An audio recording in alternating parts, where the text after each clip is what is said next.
Suzanne Collins did this for us. She did.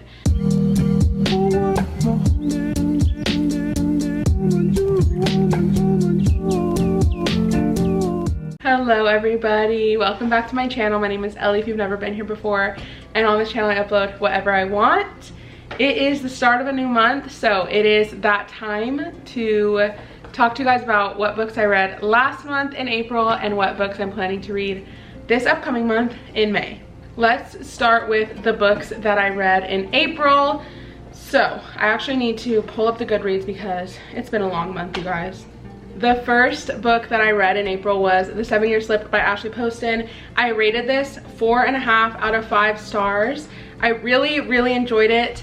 I actually read this for a Tackling TBR video, and I also read this for book club. So I feel like I've talked about this book a lot by now. If you want to hear like full, like fleshed out thoughts on my reactions to this book or just my thought on this book, then go check out my most recent Tackling the TBR episode. I will link it up here. I read this book in that episode, and so you can see my like live reactions to things, but also at the end of every video in that series, I go over my final ratings and reviews. So just a quick little gist of what my thoughts were on this book. I really enjoyed it. I really enjoyed the writing. It was just very like flowery and lyrical, but also not hard to understand, and that's my favorite type of writing, where I'm just like in awe of the author and their just way of like describing things, but at the same time I don't feel like it's pretentious or like I have to like be really smart to understand it. And so I really liked that about this book. I also loved the magical realism. I'm excited to get into more of Ashley Poston because I know she includes that in every book. So she has a new release coming out soon, but I think I'm gonna read The Dead Romantics before I read the new release that she's gonna be releasing, I think this month or maybe next month in June. But anyways, I really did like this. The only reason why it's not a 5-star read is because I just kind of felt like there was something missing, either with the plot or with the timing or the pacing. I feel like there's a way to do like a slow burn, and this wasn't like, this was like in between like a relationship build compared to a slow burn. Like a slow burn I feel like requires a lot of tension, but this one I just wasn't really feeling it, if I'm honest. Like, I don't know, it was just kind of weird, and so that is why I didn't rate it a 5 stars.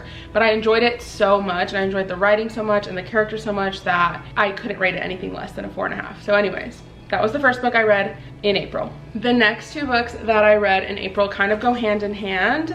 That is The Magician's Nephew by C.S. Lewis and The Lion, the Witch, and the Wardrobe by C.S. Lewis. These are the first 2 books in the Chronicles of Narnia series. I read these back to back, and I also listened to the audiobook for both, which I highly recommend. I rated The Magician's Nephew 3 stars and The Lion, the Witch, and the Wardrobe 3.5 stars. I also talked about both of these in a Tackling the TBR video, so I don't want to do too much talking here about each of them, but quick gist is this one, The Magician's Nephew, the first one, it was cute at the start, and it was cute the whole way through, I guess, but I just feel like it was just kind of missing like something. I feel like it could have had a little bit more, I don't know. It could have just had more to the plot, I guess, or more to the writing. It just really felt like it was missing something. It was a cute little like setup to the world of Narnia, because in this one you find out like the foundations of Narnia and like how it was built and the creation of it. I don't know, there could have been more. So it was kind of middle of the road, 3 stars. And then The Lion, the Witch, and the Wardrobe, classic story. It held up truly. I can't wait to rewatch the movie because the Narnia movies are just like some of my favorite movies to just watch and rewatch. Like as a kid, I would always pick Narnia. Like I would watch it over and over and over again. So it really did hold up to the story in the book, which I was surprised by because this was my first time reading it. Again, I feel like it was just like fun and it was like nostalgic, but at the same time, like the movie just added so much more of an element of darkness in a way. Like the darkness element is still in this book. We know the story of Narnia. We know like the evil witch queen. We know that like there's like the dark magic and how they've been in an eternal winter, but the movies just like make it seem so much more risky or so much more like just dark. I feel like dark is the real word that I'm looking for, I guess. And because of that, it like makes the ending, the resolution to the story so much more like light and like needed. So you're like pushing for that more, and you're really hoping for that like happy ending because of like what they're going through with like the evil queen and like her darkness and stuff. So I enjoyed the movies more for at least this book. I still have 5 more books in the series, so who knows, maybe they build up, and as the characters get older, the story gets like richer, I guess. But the first 2 were cute little beginning stories to the series and just great like kids fantasy books. The 4th book that I read in April is Sunrise on the Reaping by Suzanne Collins. I rated this 5 stars. And I think I put on my Goodreads rating like it feels wrong to rate this 5 stars because this was like heart-shattering. I can't really say much about this because this was fan service, but without any of the negative connotations. This was, Suzanne Collins did this for us. She did. If you haven't read The Hunger Games, I highly recommend, but I'm also so happy for you that this exists because I never knew that this was we never knew. Like, we didn't know that this was a part of the story. We didn't know that this was gonna come out. We honestly just thought about the original trilogy, Hunger Games, Catching Fire, Mockingjay, and then The Ballad of Songbirds and Snakes came out, and then we were like, whoa, like that's a prequel. And then this one came out, and it's just like, this is a prequel, but it's like in between. And there's like different like fantasy series or dystopian series, sci-fi series that like some people are like, oh, you can read them out of order. Like, yes, this was published later on, but the story like adds so much depth. This is not the case. The Ballad of Songbirds and Snakes is not the case. The Hunger Games series, I think, needs to be read in publication order. That's my opinion. Because once you get to The Ballad of Songbirds and Snakes, it just like grows your hatred for certain characters, and also at the same time grows your compassion and love for other characters and like people. But this one, even more so. Like, I'm not gonna lie, I was not a big fan of The Ballad of Songbirds and Snakes as a book. I love the movie. Tom Blythe? Yes. But the book, I was just like, I didn't need this. But now I feel like going back and reading the entire series, I feel like knowing what I know in this will make me appreciate The Ballad of Songbirds and Snakes so much more. This was just phenomenal. Like, the pacing was there the whole time. It was just true to Suzanne Collins' writing as well. Like, not simple, but still easy to understand. I don't understand how people who are lovers of The Hunger Games would not love this book. And it's weird to say that you love it. It really is, because there wasn't a happy moment in this, but just it added so much depth to the story. And there's a lot to talk about in this. So honestly, I need a break from even just holding this. Like, I will be in the theaters November 20th, 2026. That's the date, right, that the movie comes out. I will be there with my popcorn, okay? They're like already releasing the casting. Anyways, this was the 4th book that I read in April. And then I read one more book in April, and that is Daydream by Hannah Grace. This is a book that I read on my Kindle, so it was such a good experience. I felt like I flew through it, honestly. And it's a big book. It was like 430-ish pages, which is a lot for a romance. But the character development in this book and just the characters in general, Hallie and Henry are me put together. Eldest daughter, people pleaser, trying to prove people wrong. In Hallie, that's me. ADHD, anxiety, overstimulation. And Henry, me. Henry and Hallie, if you thought they were insufferable, you're not gonna like me, because I felt myself in both characters the entire time through. And I feel like that is why I rated it so highly. I rated it a 4 stars. Hannah Grace's writing is not my style. Without being rude, I just cringe. And so when I read Icebreaker, when I read Wildfire, I just wasn't like obsessed, because it's not my style of writing. It's just cringy to me, sorry. And so especially that, coupled with characters that I just don't really relate to or don't really enjoy their actions, I'm like, I'm not enjoying this. But I can look past Hannah Grace's writing style when I feel and resonate so deeply with Hallie and Henry. So for that reason, it was a slow burn done well. It was a slow burn. It was a slow burn. If you're not a fan of slow burn, you're not gonna like Daydream either. But it was done well. There was just enough tension. There was just enough like yearning in a way, but in such a respectful way. Henry was so respectful. Yeah, I love Daydream. It was great. I rated it 4 stars, and I'm interested to see, is Hannah Grace gonna continue writing that series? Because I didn't know I needed Henry's story, but I actually really liked it. And it's funny because in the background, like all of the guys on the hockey team are just so like goofy and like silly, whatever. But when they're the main character of their own story, like you get the background and their depth. And so I do kind of like that, but we'll see. I kind of want Chris's story. I think Chris is the one that's going to be a doctor, and they're like, he should not be a doctor. I kind of want his story, honestly. So maybe, Hannah Grace, if you're listening, that can be the next one. But yeah, I like Daydream, and it was a nice like end to the month. Okay, let's get into the books that I'm going to read in May.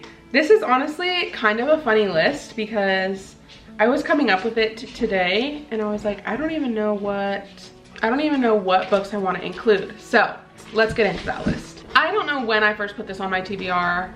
I want to say I read Fourth Wing in February. So this was on the TBR for March. This is on the TBR for April, and it's going to be on the TBR for May. But mark my words, this is being read in May. I'm currently in the middle of one book. I'm going to start an audiobook today or tomorrow. This is going to be my next physical book. Mark my words, this is going to be the next physical book, especially because it's on Kindle Unlimited. So I'm going to be reading both, and I'm so happy about it. It's already downloaded on my Kindle. I'm so excited to be back into this world. I'm not going to get into it though, because I've already mentioned it in months prior. So that's enough about Iron Flame. This is the first book that we'll put onto my May TBR. And this is the last time it's going to be on a monthly TBR. The next time you see me, if there's going to be an Empyrean series book, it's going to be Onyx Storm, okay? The next book that I want to read in May is actually None of This Is True by Lisa Jewell. This is the audiobook that I was just talking about that I'm going to start hopefully tonight, if not tonight, tomorrow for sure. This is our May book club, or is it April? I don't know. Our months are kind of like mixed up because we were meeting at the beginning of the month, and then we met at the end of the month, and we're kind of meeting at the beginning of the month again. I don't know what month this book pick is for. It might be April's book pick. Anyways, we're going back to our thriller roots. We read a thriller in January, and I'm really excited for this. Yeah, I'm gonna start it soon. Hopefully it's a fun time. I don't really know a lot about what it's about. I think it's about, if I'm correct, like a podcaster and this woman who like shares her story. Let me double check. It has a pretty high rating on Goodreads though. They're birthday twins. They're meeting outside of his school. One of them listens to the other one's podcast. And then it just starts to get a little dark, like something's going on about someone's legacy. So I'm really excited to read it, listen to it, see what I think. But yeah, that's gonna be the next book. I'm gonna read this one hopefully soon. The next book that I'm putting on my May TBR is the third Harry Potter book, Harry Potter and the Prisoner of Azkaban, I think. It's funny because I'm not done with Harry Potter and the Chamber of Secrets, which is Harry Potter 2, but I did start that book in April. I haven't finished it yet, but I'm reading it actually pretty quickly, and it's not as thick as I thought it would be. So I figured I'm gonna finish that soon. Might as well add the third book in the Harry Potter series to keep the momentum, because I just really want to keep up with it and watch all the movies, and it's just so like wholesome.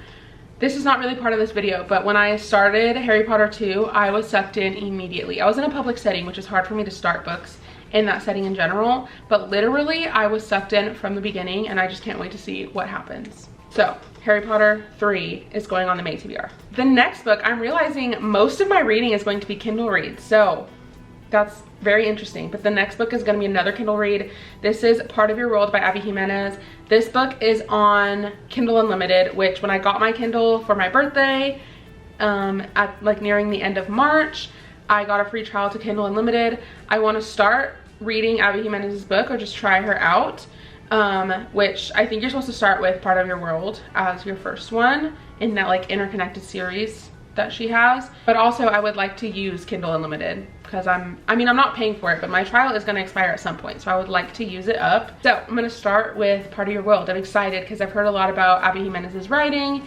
and I've never read one, so I'm very interested to see what I think about her writing.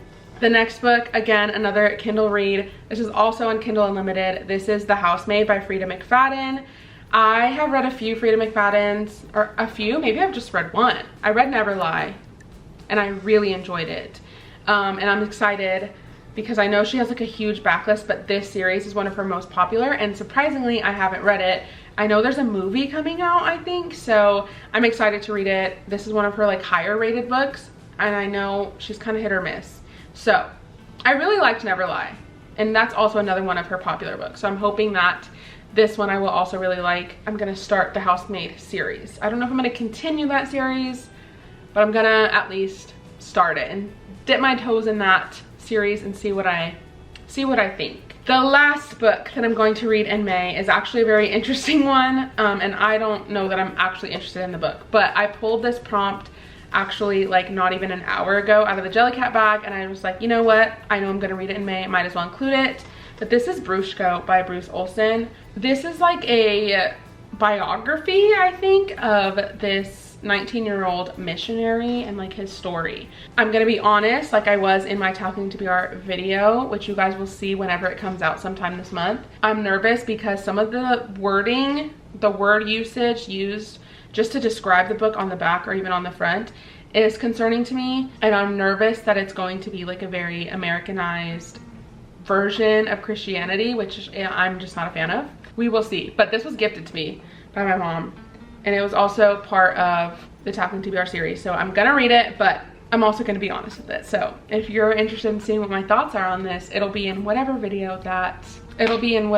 Talking TBR video comes out after this one. So this is the first book that I'll be reading in that series. As you know, if you follow along with that series, I pull them out one at a time, so I don't know what book I'm going to be reading next. I'm also planning on filming at least 2 of those videos in the month, so there'll be another 2 books on the May TBR that I just don't know of yet. And then who knows what else I pick up, because I tend to just pick up books that I don't originally put on my monthly TBR. So we'll see what gets read in my May wrap up and June TBR, but that's in a month from now. So stay tuned with the channel and you'll see what I end up reading, what I don't end up reading, what I end up enjoying, what I don't end up enjoying. But yeah, if you like this video, please give it a big thumbs up. If you like me, subscribe. I'd greatly appreciate it. And comment down below if you're watching this far. Comment down below what books are on your May TBR. I'd be really interested to see. Also, if you've read any of these books or you are looking forward to reading any of these books, also let me know. I'd love to know that as well. And I'll see you guys in my next video. Bye.